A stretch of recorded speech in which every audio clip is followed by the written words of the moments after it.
Good morning বন্ধুরা, সবাইকে সুপ্রভাত। সবাইকে সাফল্য দিশা ইউটিউব চ্যানেলে স্বাগতম। আজকের 25শে ডিসেম্বরে কারেন্ট অ্যাফেয়ার্স নিয়ে আলোচনা করব। তোমরা প্রথম থেকে শেষ পর্যন্ত ক্লাসটা করো এবং ক্লাসটা ভালো লাগলে অবশ্যই একটা লাইক করে দিও এবং সেই সঙ্গে বন্ধুদের মধ্যেও শেয়ার করে দিও।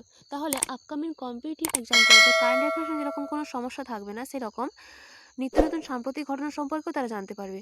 তাহলে শুরু করা যাক আজকের ক্লাসে first current affairs.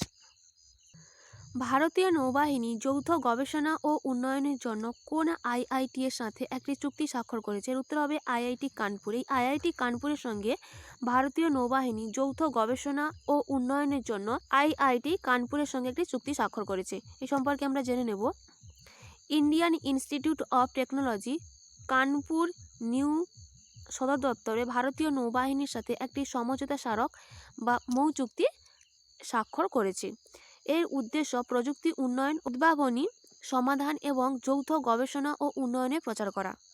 Rear admiral K Srinivas, head of support material এবং প্রফেসর এস গণেশ এই সমঝোতা স্মারক স্বাক্ষর করেন। নেক্সট, প্রথম খেলো ইন্ডিয়া প্যারা গেমসে কোন রাজ্য সবচেয়ে বেশি পদক জিতেছে? এর উত্তর হবে হরিয়ানা। এই হরিয়ানা সম্প্রতি প্রথম খেলো ইন্ডিয়া প্যারা গেমসে সবচেয়ে বেশি পদক জিতেছে। এ সম্পর্কে আমরা জেনে নেব। প্রথমবারের মতো আয়োজিত খেলো ইন্ডিয়া প্যারা গেমস এ হরিয়ানা রাজ্য সর্বাধিক সংখ্যক পদক অর্জন করে। হরিয়ানা 40টি স্বর্ণপদক, 39টি রৌপ্য, 26টি ব্রোঞ্জ সহ মোট 105টি পদক জিতেছে। আর খেলো ইন্ডিয়া প্যারা গেমস 10শে ডিসেম্বর নয়াদিল্লিতে হয়েছিল এবং উত্তরপ্রদেশ 25টি স্বর্ণ, 23টি রৌপ্য এবং 14টি ব্রোঞ্জ সহ 62টি পদক নিয়ে দ্বিতীয় স্থানে এবং তামিলনাড়ু 20টি স্বর্ণ, 8টি রৌপ্য এবং 14টি ব্রোঞ্জ সহ তৃতীয় স্থানে রয়েছে। তাহলে প্রথম স্থানে রয়েছে হরিয়ানা, দ্বিতীয় স্থানে রয়েছে উত্তরপ্রদেশ এবং তৃতীয় স্থানে রয়েছে তামিলনাড়ু। নেক্সট, কে ছত্তিশগড় রাজ্য বিধানসভার স্পিকার নির্বাচিত হয়েছেন? উত্তর হবে রমন সিং। এই রমন সিং সম্প্রতি ছত্তিশগড় রাজ্য বিধানসভার স্পিকার নির্বাচিত হয়েছেন। এ সম্পর্কে আমরা জেনে নেব। ছত্তিশগড়ের প্রাক্তন মুখ্যমন্ত্রী রমন সিং সর্বসম্মতিক্রমে রাজ্য বিধানসভার স্পিকার নির্বাচিত হয়েছেন। এই মুখ্যমন্ত্রী বিষ্ণু দেও সাই সম্প্রতি ছত্তিশগড়ের নতুন মুখ্যমন্ত্রী বিষ্ণু দেও সাই 71 বছর বয়সী রমন সিংকে স্পিকার হিসেবে নির্বাচিত করার প্রস্তাব করেছিলেন, যা ডেপুটি সিএম অরুণ শাহ সমর্থন করেছিলেন। এই রমন সিং রাজনন্দগাঁও আসন থেকে 2008, 2013, 2018 এবং 2023 সালে পরপর 4 বার জিতেছেন।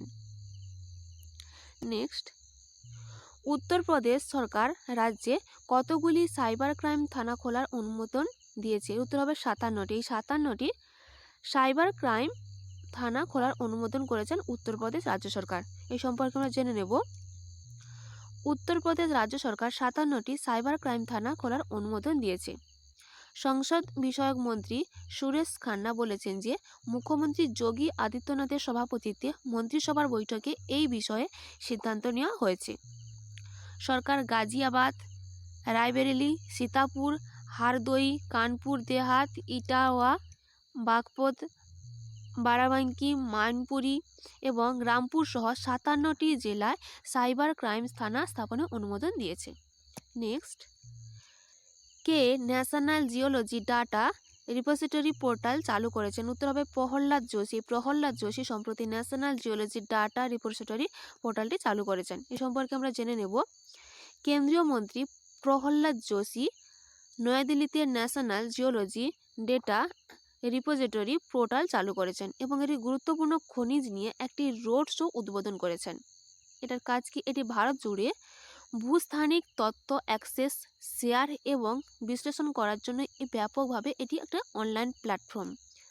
জিওলজিক্যাল সার্ভে অফ ইন্ডিয়া 1851 সালে প্রাথমিকভাবে রেলওয়ের জন্য কয়লা মজুদ খুঁজে বের করার জন্য প্রতিষ্ঠিত হয়েছিল।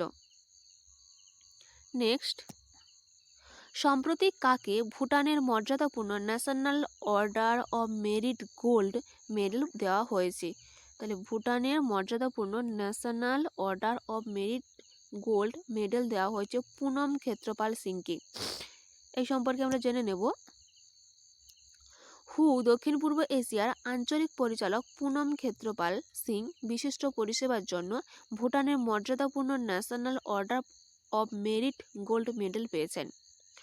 পুনম ক্ষেত্রপাল সিং পাঞ্জাব ক্যাডারে অবসরপ্রাপ্ত IAS অফিসার। ভুটানের রাজা জিগমে খেসার নামগেল ওয়াংচুক ভুটানের 116তম জাতীয় দিবসের অনুষ্ঠানে তাকে এই সম্মানিত করা হয়েছে। এটি খুবই গুরুত্বপূর্ণ কারেন্ট অ্যাফেয়ার্স। নেক্সট, মিশরের রাষ্ট্রপতি কে যিনি তৃতীয়বারের মতো রাষ্ট্রপতি নির্বাচনে জয়ী হয়েছেন? এর উত্তর হবে আবদেল ফাতাহ আল সিসি। ইনি মিশরের তৃতীয়বারের জন্য রাষ্ট্রপতি পদে আবার নির্বাচিত হয়েছেন। এই সম্পর্কে জেনে নেব। মিশরের সদ্য সমাপ্ত প্রেসিডেন্ট নির্বাচনে তৃতীয়বারের মতো বিজয়ী হয়েছেন president Abdel Fattah al Sisi. এই আল সিসি 89.6% ভোট পেয়ে নির্বাচনে জয়ী হয়েছেন। তার পরবর্তী মেয়াদ এপ্রিলে শুরু হবে এবং 6 বছর তিনি রাষ্ট্রপতি দায়িত্বে থাকবেন। নেক্সট, কতজনকে মেজর ধ্যানচাঁদ খেলরত্ন পুরস্কার 2023-এ সম্মানিত করা হবে? এর উত্তর হবে 2 জনকে। এই 2 জনকে মেজর ধ্যানচাঁদ খেলরত্ন পুরস্কারে সম্মানিত করা হবে। এ সম্পর্কে আমরা জেনে নেব। যুব বিষয়ক ও ক্রীড়া মন্ত্রক 2023 সালে জাতীয় ক্রীড়া পুরস্কার ঘোষণা করেছে। এই পুরস্কারগুলি ভারতের রাষ্ট্রপতি ভবনে 9 জানুয়ারি 2024-এ উপস্থাপন করবেন। এবার মেজর ধ্যানচাঁদ খেলরত্ন পুরস্কার ব্যাডমিন্টন খেলোয়াড় চিরাগ চন্দ্রশেখরকে দেওয়া হবে এবং সেঠি এবং র্যাঙ্কি রেড্ডি সাত্বিক সাইরাজ। এবার 26 জন খেলোয়াড়কে অর্জুন পুরস্কারেও সম্মানিত করা হবে।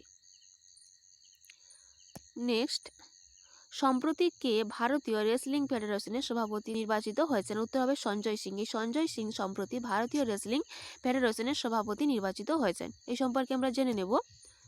সঞ্জয় সিং ভারতীয় রেসলিং ফেডারেশনের পরবর্তী সভাপতি নির্বাচিত হন। এই সঞ্জয় সিং WFI নির্বাচনে 40টি ভোট পেয়েছিলেন এবং তার প্রতিদ্বন্দ্বী অনিতা সিয়ারান মাত্র 7টি ভোট পেয়েছিলেন।